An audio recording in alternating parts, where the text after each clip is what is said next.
ময়মনসিংহের বৃদ্ধ হালিম উদ্দিন আকন্দকে জোর করে মাথার চুল কেটে দেওয়ার দৃশ্য সম্প্রতি সামাজিক যোগাযোগ মাধ্যমে ভাইরাল হয়েছে। পরে প্রতিবেশী ও স্বজনরা জানান হালিম উদ্দিন পাগল কিংবা ভবঘুরে নন, সুফিবাদের নকশেবন্দিয়া তরিকার অনুসারী।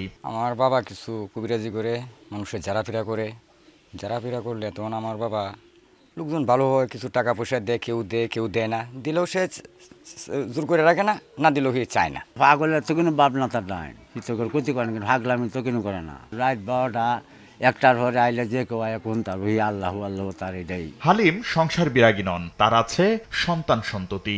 ঘটনার পর থেকেই মানসিকভাবে বিপর্যস্ত হালিম উদ্দিন। কাশিগঞ্জে বাজারে উঠছি, এই তারা ঘেরাও করছে, আমার ঘেরাও করে বাজে উড়াউড়ি করছি, উড়াউড়ি করে পারছি না, বাজে আমার এই যাতে আমার হলাই দেয় হিসেবে আটটি না এইবার বানছে, এইবার বাদে হুতায় আছে, হুতায় বাদে আমার চুল কাটছে। আমি এটা বলছি, আল্লাহ তুই দেখিস, আমি মাপ চাই তোর কাছে।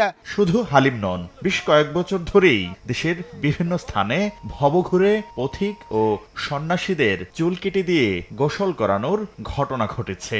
সমাজবিজ্ঞানী ও অপরাধ বিশ্লেষকরা বলছেন, এ ধরনের কার্যক্রম মানবাধিকারের লঙ্ঘন।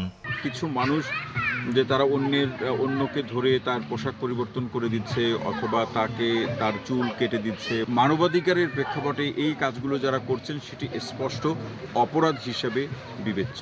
এই ঘটনার মধ্যে দিয়ে সেই সমস্ত ব্যক্তিরা কিন্তু মনস্তাত্ত্বিকভাবে মর্মাহত হচ্ছে। আর ইসলামী চিন্তাবিদরা বলছেন, জোরপূর্বক কারো চুল কেটে দেয়া ইসলাম সমর্থন করে না। তবে যারা এসব কাজে জড়িত তাদের সবাইকে সামনে না এনে শুধুমাত্র একটি নির্দিষ্ট গোষ্ঠীকে ট্যাগিং করাকে ইসলামোফোবিয়া বলছেন তারা।